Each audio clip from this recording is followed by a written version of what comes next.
ঝুম একটি চাষের পদ্ধতি। চাষের পদ্ধতি। Option C.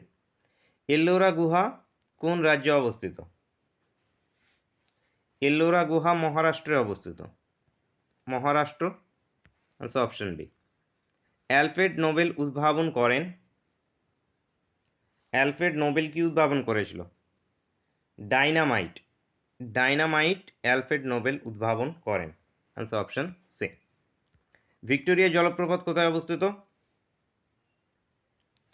আফ্রিকাতে ভিক্টোরিয়া জলপ্রপাত অবস্থিত। আফ্রিকা। অ্যান্সার হয়ে যাবে অপশন এ। কোন বিজ্ঞানী আপেক্ষিকতাবাদ তত্ত্বের সঙ্গে যুক্ত? আপেক্ষিকতাবাদ এই তত্ত্বের সঙ্গে যুক্ত আইনস্টাইন। আইনস্টাইন ইনি আপেক্ষিকতাবাদের সঙ্গে যুক্ত। Answer option A. নিচের কোনটি ডট কমের সঙ্গে সম্পর্কিত? তো ডট কম এটি একটি কি? এটি একটি ডোমেন। তো ডোমেনের সঙ্গে